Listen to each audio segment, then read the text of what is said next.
Manever I say ma PENDREAM TV. PENDREAM TV there, o see them yopo. Mema wakwaba e de ba PENDREAM TV so make sure say obe subscribe to channel no click bell so say the news to our sabit me aka ntem no watie afa so make sure say obe like na wa comment no share ama afoforo so nsaka na comment section ho so no opese wo kire wadwen obetimi e de wadwen kire ato honom na amanfo so anya bia kenkan na onim say PENDREAM TV de eye nsem a ekoso Ghana yam politics mu ne de ba na yasaka ya ne de abranti na so me video I saka pese no che na ye de ba nti me mo modern astro so obehwe video we amana si awie na wa kire wa adwen e comment section na se yenko video. Hello, good morning. How are you? I'm doing very well, thank you. Okay. All right. I'm sure that first of all, for those who do not know about your organization, I mean, what is Global Info Analytics? Global Info Analytics is a market research and data company. We do market research, public opinions, and also we do political risk forecasting for investors. How long have you been doing this? We've been doing this for the past, I think, almost 5 years now. 2019, March, we were set up. Okay. What are some of the key polls that you have conducted? In fact, we conducted a poll in the 2020 elections, just days before the elections were held. And we also conducted a poll in the MPP primaries, the last delegate polls. We also conducted a poll on the e-levy before the government went on to a frenzy to engage the public. Let's look at 2020 elections and the MPP primaries. How did the results of your poll reflect in the actual outcome? Days before the elections, our polls were indicating that Nanado was going to prevail with 50.4%, plus or minus 1.9% margin of error. And he got 51.3%. What about MPP primary? In the MPP primaries, we said Dr. Bawumia was going to get 58.4 plus 1.9% margin of error. That is 60.3 or 60.4, and he got 61.3. Okay. Now, you have released the results of the latest poll that you conducted, and there are different angles to it. I'm sure that you've seen today's edition of the Daily Graphic, where the issues of what voters prioritize, economy, roads, jobs, and others, has come up. And then you're supposed to be on a panel, according to the story, you were on a panel with Dr. Rashid Pelpo and Mr. Richard Ayagba of the NDC and MPP respectively. And Mr. Ayagba disputed the results of your research. He says it did not reflect the reality of how Ghanaians felt about the MPP-led administration. Quote, I have a problem with the poll itself. The measurements we are dealing with, I don't have confidence in it. It is something that should be taken on its face value, but not a representative feeling of the people. Because of the research itself, I don't think it gives us a clear picture of people's views presently in the country. And he says the methodology used by your institution for the research was problematic and did not allow respondents to give a clear impression of the direction of the country. And we also have seen a presser by the campaign team of Dr. Bawumia, and they say that your survey appears incomplete and fails to provide adequate insights into the electorate's opinions. And they indicate deficiencies in your methodology and execution. Quote, there is not a single organization that is an authority over electoral polling, and we have about 4 to 6 of them that we work with. And unfortunately, this particular poll you reference is one that we have never received the indices that they use. We don't have much that we can do about that particular one because it doesn't tell us much and looks scanty and really doesn't tell of a polling that was done properly. First of all, can you take us through your methodology and execution and then address these concerns as well? All right, thank you very much for having me.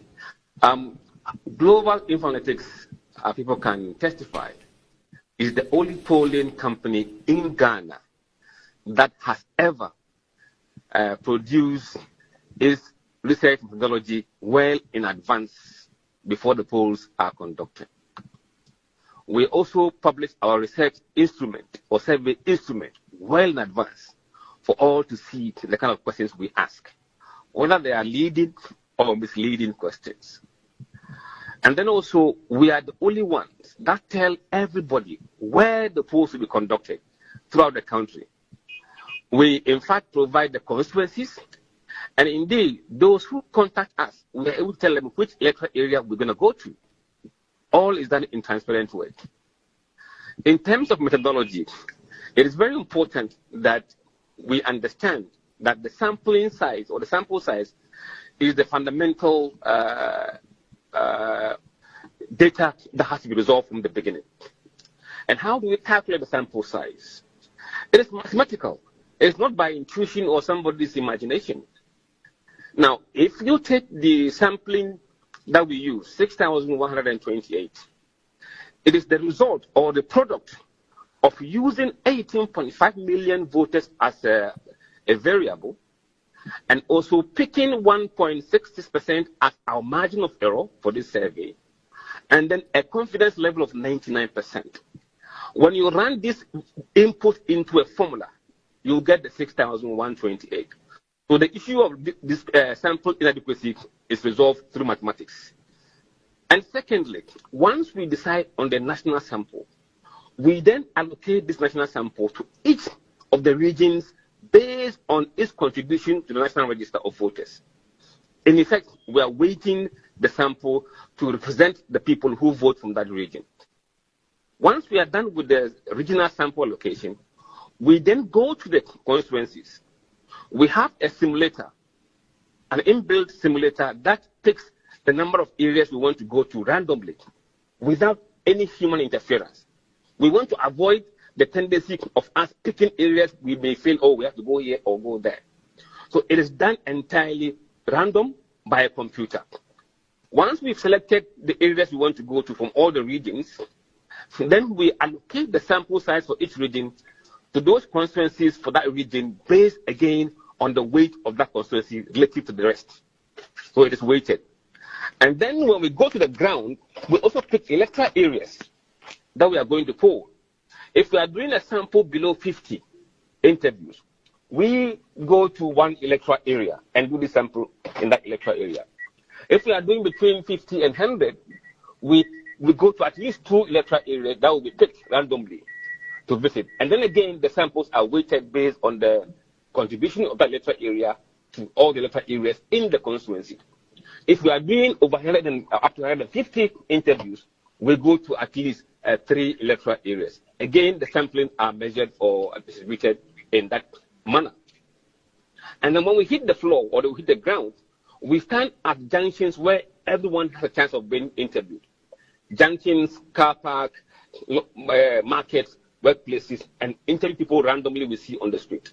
We don't pre-select anybody before we interview them. And then the interviews are conducted using devices, tablets, phones, and the rest. So we are able to see real-time data, the information that is coming through. And that is also equipped with GPS. So we can tell exactly where each officer is standing. If you go to a place you're not supposed to go to, we will see from the GPS location, and we'll call you and fix that problem. So we have built in several steps to ensure that the data is valid, it represents the people we are going to engage, and that there's no biases in the data. And again, we don't interview groups of people. Even if we meet a group of people sitting, we only pick one person from that group and interview that person and go somewhere else and continue with the work, just to ensure that we're not picking group thinking in the polls. So as far as we are concerned, I think we've done a lot to ensure that our sample or our sampling is scientific, is rigor, and methodology is always being refined as we go along. There's no single methodology that is perfect for all. As time goes on, it is refined. So this is what we have done to deal with the issue of sampling and methodology. With the issue that have been raised as the views not representing those of Ghanaians, this morning we have published 3 data, and those data point to time sets in the history of this country. we have produced a data about voters' view about the direction of the country, about their standard of living, and who they intend to vote for. What we are telling people that at each point of this data set, we could tell you what happened in the country. For example, in January 2022, all was well. And then in April 2022, e-levy was passed. And you can see the reaction of voters when the e-levy was passed. Those who think the country was headed in the wrong direction went up. Those who think lifestyle was getting harder went up. It went up and up and up, depending upon the situation we found ourselves in. And then if you remember, October 2022, thereabout, the cedi made a stunning remarkable recovery against the major currencies. And at that point, people's view about where we're headed and the level of standard of living changed and responded positively to those indices that was happening in the country. And if you watch the who do you intend to vote for, Don Mahama's performance moves in the same direction as the rest of the country, who said it's very badly headed, or those who think that the country's the standard of living is getting worse. So you can see a relation between these three data sets. If the data actually reflects the grounds, believe me, they will not move in the same direction. This is the scientific way of seeing whether the data reflects the true reality or just somebody's imagination. And then again, as data, those who work with data, if your sampling is not rigorous, it's not very representative, the curve you have every time will be going up, down, up, down, up, down. It will be doing zigzag. If you check our chart, they are smooth. It means that the sampling is accurate, methodology is sound and consistent, and that it will only produce such results if a lot has gone in to deliver that kind of report. Now, so let me just ask you this. One of the issues that were also that was also raised had to do with the questionnaire, the way some of the questions are structured, and they say that it did not allow respondents to give a clear impression of the direction of the country. Have you heard of this critique? All right, Randy, we ask close-ended questions, and our questions are direct and straight. The parties should not expect us to do all their work for them. We give them a lead, and you as a researcher, you cannot cover every hypothesis in a survey. True. But you provide a guide that allows somebody else to take a further step to probe those issues further. On the issue of the type of question, if you read our questionnaire, you will see that it is absolutely clear that there is no ambiguity in it. Now, the only question we find sometimes troubling for people is when we ask them about the direction of the country. In that instance, our field officers are trained not to give negative or positive examples, but that could lead voters to give a misleading answer, or they might think you want certain positive answer.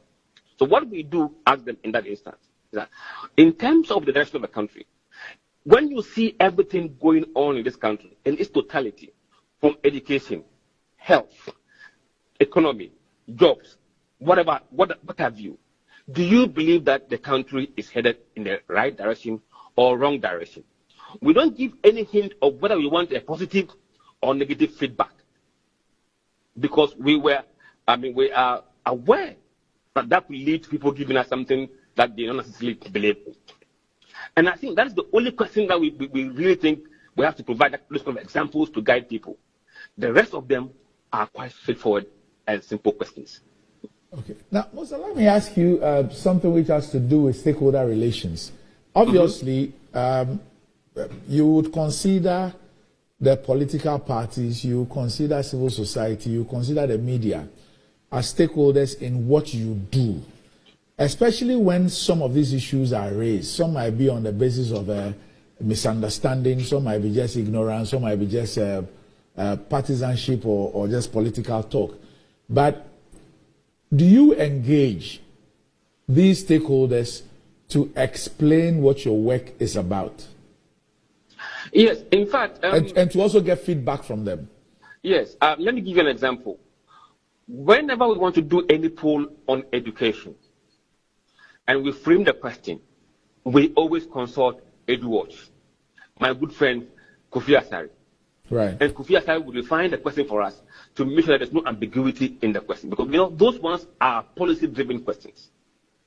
And we don't want to be caught pants down on that. So we consult some of them at certain points in time, depending on the question we are going to ask. On education, our go-to person is EduWatch. He can confirm that. But with regard to political parties, look, we don't want to be talking to them at that level, because what we are doing really is for them to use it. And the questionnaire we publish, it is well ahead of the polls. And if they have any questions or issues or concerns, our numbers are there. None of them has ever called us to complain. Have you ever engaged the political parties? There are some who have called us to come and do presentation for us on the numbers we've published. Some have refused to call us. But it's okay. So for us, we are doing a service not only to ourselves, because we need that data ourselves to do our work. Because when we are doing the risk forecasting, we need those data. And we cannot mislead our clients by putting out the misleading data. That would be against our very survival as a company. Now, Musa, let's zero down to your current work, the findings of your current work. What are the key findings and how do they compare to the previous one? Right. The key findings are around 3 issues. 1, direction of the country. 65% of voters believe Ghana is still headed in the wrong direction. Even though this is a slight improvement from the last period, which was 68%. So a slight drop of 3%. And then those who said their lifestyle or their living standards has gotten worse in the last 12 months is now 51%. It was 54% last time, a slight drop. So you can see the direct relationship between the rest of the country and standard of living of people. And then economy, jobs, and education remain top 3 priorities for voters. They say it will be influencing them when they go to the polls. And the top is jobs, followed by economy, and you have education, and then roads, of course. These are the issues that will influence voters. And then when we ask them who they intend to vote, and you see, we do something we call unprompted recall, which those of you who have done marketing know. We want to know the true choice of voters if they were given the chance to vote. So we ask them, if the election were held today, who would you vote for? We don't give them the names or the photos. We want to hear from them what name they will mention. And then our field officers will take the name they have mentioned. It's totally unprompted, natural. So what you see there in the report is a natural response from the 6,128 voters that we interviewed. And on that note, John Mahama is leading with 54% of the vote. Dr. Mahmoud Bawumia on 35% roughly of the vote. Alan Chiramatin 7.5%. And Nana Kwambidiakun 2.3% of the vote. Now, the interesting revelation that has come from this poll is a division that we have seen within the MPP ranks and the solid unity of NDC for their own candidate. Roughly 83% of MPP voters intend to vote for Dr. Mahmoud Bawumia. For NDC, it is 96%. Now, crucially among floating voters, 59% of them intend to vote for John Mahama. That is staggering. That is an improvement of about 6% from last poll. And then the entrance of Nana Kwambidiakun has also shown that MPP is becoming more vulnerable in their strongholds of Ashanti region and Eastern region, where Kwambidiakun now does 5% of Eastern region. And that is huge. And if you look into the data, about 27% of support for Bediaku comes from Eastern region. More than 15% comes from Ashanti region. And if you take Alan Chiramatin, 27% of all his votes come from Ashanti region. Another 17 or so comes from Eastern region. These are the strongholds of MPP, and that place, the government is on fire. Now, Musa, I have this text from the flag bearer of the APC, Mr. Hassan Ayariga. You've dealt with some of the issues, but I'll still read his text and then let you respond to it because he's watching. He says, how can you sample 6,125 people's opinion out of 80 million people, 9 months to election, and assume it will be the result of the 2024 general election? It is obvious to get high sample votes from a certain political party in their strongholds. The methodology and timing is wrong because they are discouraging Ghanaians to make bold decisions in the 2024 elections and rather favoring other political parties. This is from Mr. Hassan Yariga. Yes, I heard him yesterday on TV3 as well, one of the stations. My response to that is that we don't go to anybody's stronghold. We go to areas because in the electoral register of the EC, those are the contributors of the vote. So if elections are held today, those areas will turn out the big numbers. And then also on the question of the sampling size, I think we have proven to you from this discussion that the sample size is not based on opinion, but science of mathematics. Yes. And if I want to refer him to one country that has used polling for the past 100 years, it's not from America. They have 120 million voters. The largest sample I've seen from them, from Emerson polling organization, is 6,000 samples. That is a country with 120 million voters. We have 18.5 million voters. Now, he's concerned that some parties, people may be discouraged from voting other parties.